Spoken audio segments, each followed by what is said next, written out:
Good morning, good afternoon, good evening. दोस्तों, आप जहां भी हैं, ब्रूटली ऑनेस्ट के इस एपिसोड में आपका स्वागत है। सबसे पहले मैं आपसे क्षमा चाहता हूं।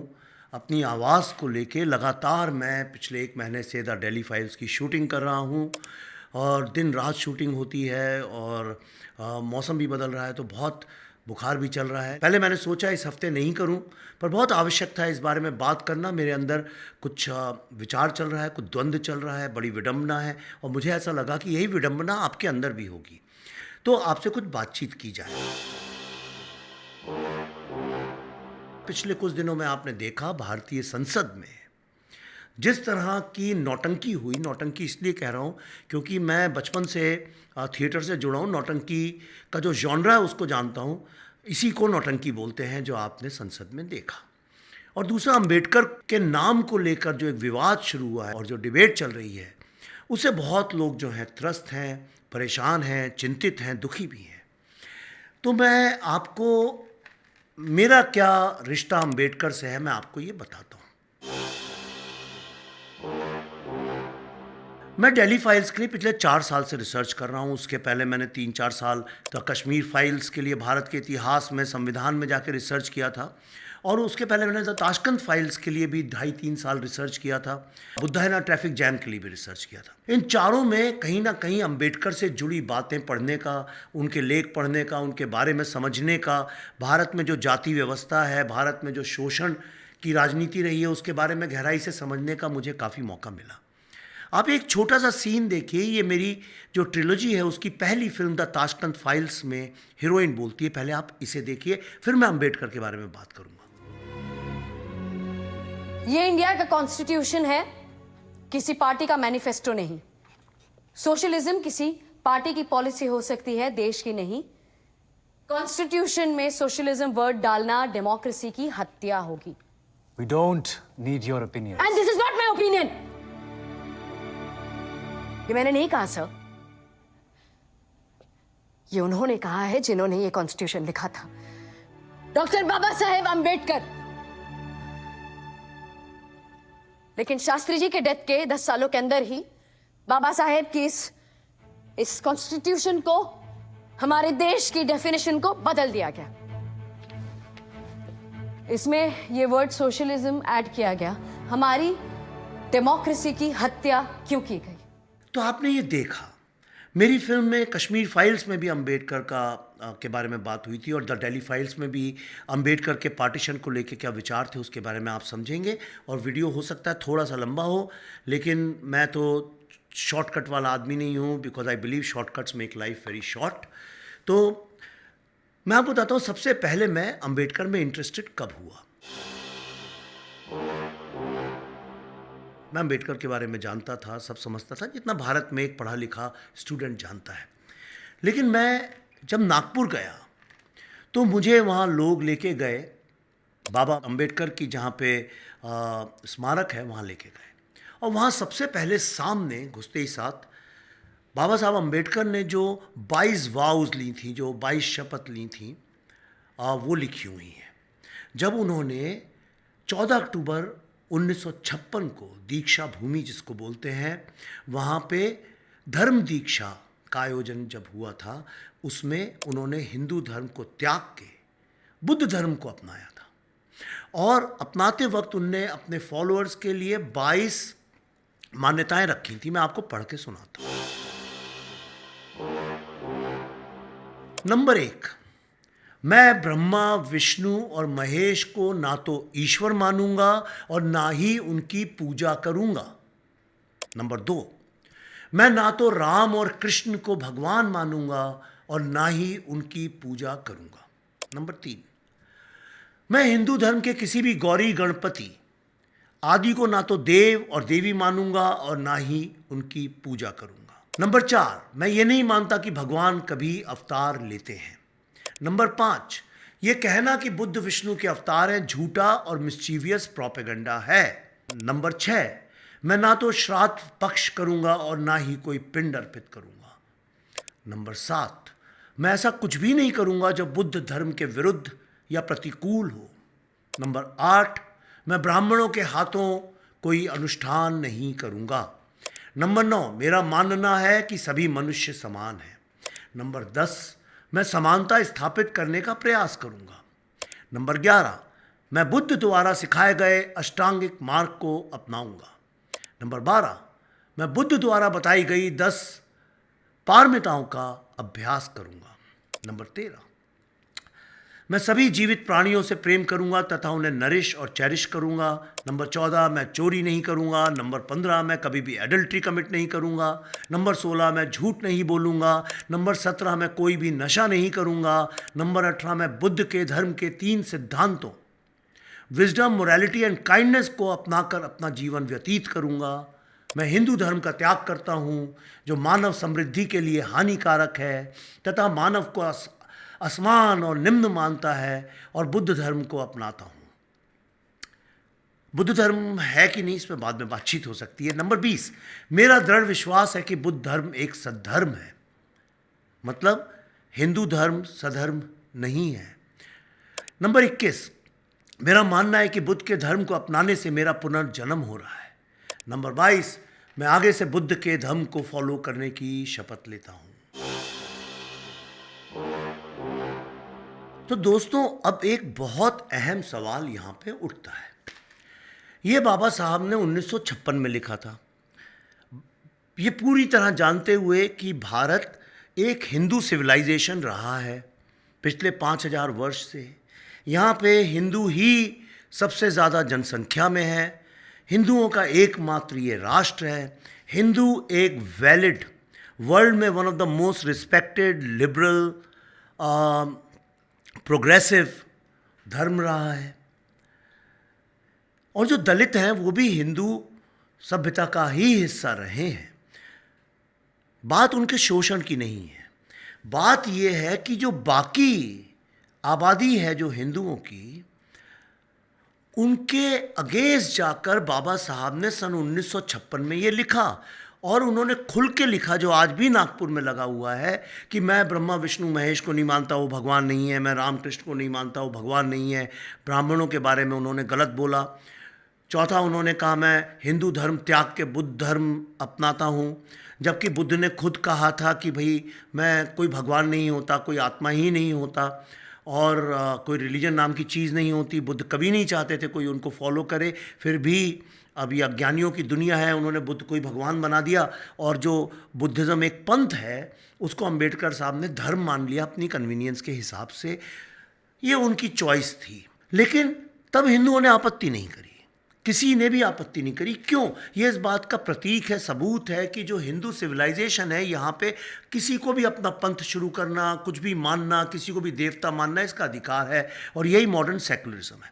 और लोगों ने बुरा नहीं माना, क्योंकि बाबा साहब ने खुद अपने ही लिखे हुए संविधान में लिखा था कि भारत के नागरिकों को अभिव्यक्ति की पूर्ण आज़ादी है। इस बात की गारंटी ली थी कि हम जो चाहें बोल सकें, फ्री स्पीच, हम किसी भी धर्म को मान सकें, ना माने, जो चाहे वो करें, हम कैसे भी अपनी ज़िंदगी रहें, स्वतंत्रता की हमको पूर्ण आज़ादी की संविधान में बाबा साहब ने ही गारंटी ली थी। तो फिर कैसे कोई बोले, और क्यों बोले, वो गलत भी है। अब हम आते हैं लगभग 2024 के अंत में, 2025 आई गया, तो लगभग 70 साल बाद बाबा साहब अम्बेडकर ने जब हिंदू भगवानों के बारे में ये बोला कि वो एग्जिस्ट नहीं करते हैं, मनुस्मृति को जला दिया, उससे 70 साल बाद, और जब हिंदुओं ने कुछ नहीं किया उसके 70 साल बाद, अब आज ये हालत है कि आप अंबेडकर का नाम तक नहीं ले सकते। अंबेडकर का नाम लेने पर अंबेडकर के समर्थक, अंबेडकरवादी और उनके नाम को यूज़ करके राजनीति करने वाले सारे राजनेता और थॉट लीडर्स और इन्फ्लुएंसर्स, अगर आप अंबेडकर के बारे में विवेचना भी करें, आलोचना तो बहुत दूर की बात है, समीक्षा भी करें, तो लोग आपको मारने आ जाएंगे, आपके ऊपर लठ बरसाए जाएंगे, आप पे इतने सारे FIR लगा दिए जाएंगे, आपको कैंसिल कर दिया जाएगा, आपको ऑप्रेसर कैटेगरी में डाल के फेंक दिया जाएगा। ये आज का भारत है, इसमें कोई शक नहीं। गंवारों और गुंडों की क्रांति चल रही है। ऐसे में जितने पढ़े लिखे समझदार लोग हैं खामोश हो गए। मैं जब बड़ा हो रहा था मैंने देखा था कि जितने भी भ्रष्ट लोग थे उस वक्त, भ्रष्टाचार बहुत था, अत्यंत भ्रष्टाचार था। यानी हम कॉलेज की फ़ीस भी देने जाते थे तो अगर समझिए 23 रुपये है और 25 दे दिए तो वो 2 रुपये वापस नहीं करता था, उसका हक था, इतना भ्रष्टाचार था। तो जितने भी भ्रष्ट लोग थे तब मैंने देखा था खादी पहन के गांधी के नाम के पीछे छुप जाते थे। सारे भ्रष्ट, चोर, जेल गए हुए लोग, मक्कार लोग, स्मगलर्स, डाकू जो बाद में हो गए, वो भी 2 अक्टूबर को गांधी के नाम एक गांधी टोपी पहनते थे, गांधी के कपड़े, और ये सिलसिला आप यूँ समझ लीजिए लिबरलाइजेशन के काफ़ी वक्त बाद तक भी चलता रहा। आज ये हालत है कि जितने भी चोर उचक्के हैं, जितने भी भ्रष्ट लोग हैं, जितने भी जिनको मैं अर्बन नक्सल्स बोलता हूँ, पढ़े लिखे इंटेलेक्चुअल अर्बन नक्सल्स, ये सब लोग छुप जाते हैं गांधी और अंबेडकर के नाम के पीछे। इसमें गांधी और अंबेडकर की कोई गलती नहीं है, पर मैं आपको ये बात समझाना चाहता हूँ कि गांधी और अंबेडकर और नेहरू ये सब पॉलिटिकल लीडर्स थे। जैसे आज की तारीख में राहुल गांधी, सोनिया गांधी या नरेंद्र मोदी जी या अमित शाह जी या योगी जी या स्टैलिन या ममता बनर्जी या देवेंद्र, यानी जितने भी पॉलिटिशियंस हैं उन्हीं की तरह वो भी पॉलिटिशियंस ही थे। वो कोई आसमान से उतरे देवता नहीं थे, सबने अपनी अपनी पॉलिटिक्स की है। किसी ने टोपी पहन के, किसी ने धोती पहन के, किसी ने लाठी लेके, किसी ने टाई सूट पहन के, सब ने अपने, किसी ने गेरुए कपड़े पहन के, सब लोगों ने समाज के एक वर्ग का प्रतीक बनने के लिए किसी तरह के कपड़े पहने, उनका समर्थन पाने के लिए एक सर्टेन तरह की बातें करी। और उस वक्त की जो स्थिति थी, आप अगर अध्ययन करें तो आप देखेंगे कि उस वक्त गांधी और नेहरू ही 2 लोग थे जो भारत के विभाजन के अगेंस्ट खड़े हुए थे। गांधी तो आखिरी सांस तक और नेहरू भी काफ़ी लंबे वक्त तक, लेकिन 2 लोग थे, पटेल और अंबेडकर, जो पूर्णतः इस मत के थे कि भारत का विभाजन होना ही चाहिए। अंबेडकर ने तो एक किताब लिखी थी, थॉट्स ऑन पाकिस्तान, जिसमें उन्होंने खुल के ये बात कही है। अंबेडकर ने तो ये भी कहा था कि इसलिए अलग होना चाहिए, कल को अगर अफगानिस्तान ने युद्ध कर दिया या किसी मुस्लिम कंट्री से हमारा युद्ध हो गया, तो ऐसी हालत में भारत के जो मुसलमान सिपाही हैं, भारत के जो सोल्जर्स हैं, जो मुस्लिम हैं, उनकी लॉयल्टी किसकी तरफ होगी? मुस्लिम कंट्री जो इस्लाम को मानती है या भारत जो संविधान को मानती है? ये बात उन्हीं ने करी थी। अंबेडकर ने मुस्लिमों के खिलाफ बहुत 2 टूक और खुल के, इतनी निडरता, स्पष्टता से शायद किसी और राजनेता ने उनके बाद कभी भी कोई बात नहीं करी। लेकिन इसका मतलब ये तो नहीं है कि आज उसके 70 साल बाद उस बात की कोई रेलेवेंस है, क्योंकि आज उस तरह की स्थिति नहीं है। हर राजनेता अपनी स्थिति के हिसाब से बात करता है, हर राजनेता अपनी आर्थिक सामर्थ्य के हिसाब से बात करता है, हर राजनेता एक इलेक्शन में किस तरह से वोट बैंक्स को मैनिपुलेट करेगा, वोट बैंक्स मतलब हम और आप जो कठपुतलियां हैं, उनको कैसे मैनिपुलेट करेगा, उससे अपनी रणनीति बनाता है। ये कहना कि उस वक्त किसी ने कुछ बोला, आज आपका राजनीतिक फायदा और कह दो वो देवता है, तो ये महामूर्खता है। कोई लोग महान हो सकते हैं पर देवता और ईश्वर नहीं हो सकते हैं। कोई भी आदमी जो राजनीति कर रहा है, आप खुद सोचिए वो कैसे ईश्वर हो सकता है जो लोगों को बांटने का काम करता है। अंबेडकर ने भी बांटने का काम किया, गांधी ने भी किया, जिन्ना ने भी किया, नेहरू ने भी किया, आज के भी सारे राजनेता बांटने का काम करते हैं। तो जोड़ने का काम जो नहीं करता उसको आप देवता, ईश्वर, महात्मा की उपाधि दे ही कैसे सकते हैं? मेरे तो समझ में नहीं आता। अगर आपको समझ आता हो तो कृपया करके मुझे बताइए। मैं जिन लोगों को देवता स्वरूप मानता हूँ उसमें तमाम लोग हैं दुनिया के। विवेकानंद की ही बात कर लीजिए, कभी उनने हिंदू धर्म को मानते थे, कभी तोड़ने की बात नहीं करी। तो क्योंकि वो राजनेता नहीं थे।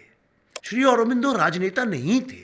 और तो और छोड़िए, आज सबसे पॉपुलर ओशो की बात करिए। ओशो को लोग द ग्रेटेस्ट फिलोसोफर, थिंकर मानते हैं, पर उसे कोई देवता या भगवान नहीं मानता। उस आदमी ने भी कभी तोड़ने की बात नहीं करी। तो मेरा कहने का मतलब ये है कि आज से 70 साल पहले अंबेडकर को हिंदू धर्म के बारे में, इस्लाम के बारे में, मुस्लिम धर्म के बारे में, मुसलमानों के बारे में, ब्राह्मणों के बारे में, ब्रिटिशर्स के बारे में, इतने सारे लोगों के बारे में उनकी समीक्षा करने, उनके बारे में अपवाद बोलने का, उनकी बिना उनकी भावनाओं की कद्र किए, उनकी भावनाओं को ठेस पहुंचाने वाली बातें उन्होंने की। उन्होंने ऐसी भी बातें करी जिससे राष्ट्र में आग भी लग सकती थी, पर नहीं लगी, क्योंकि हिंदू कल्चर एक लिबरल कल्चर है जहाँ पे बोलने की अभिव्यक्ति है। तो क्या ये वही भारत है आज 2025 में, जहाँ आप कुछ बोल नहीं सकते, आप समीक्षा नहीं कर सकते, आपको कैंसिल कर दिया जाएगा। आप खुद सोचिए, क्या ऐसा भारत आपको अच्छा लगता है? क्या यही भारत हम चाहते हैं? पर प्रश्न ये उठता, करें तो करें क्या? जाए तो जाए कहां? किससे बात करें? किसको समझाएं कि ब्राह्मणों को गाली देने से किसी को क्या मिलेगा? दलितों पे प्रहार करने से किसी को क्या मिलेगा? अंबेडकर या गांधी की बुराई करके किसी को क्या मिलेगा? अगर हम ऐसे राष्ट्र का निर्माण करते जा रहे हैं जिसमें हर सभ्य आदमी, हर सभ्य हिंदू, हर नागरिक घुट घुट के खामोश रहकर जी रहा है, क्योंकि आज भारत में राजनेताओं द्वारा स्पॉन्सर्ड गंवारों और गुंडों की क्रांति चल रही है। धन्यवाद। फिर मिलूंगा अगले पॉडकास्ट में। तब तक के लिए good morning, good afternoon, good evening.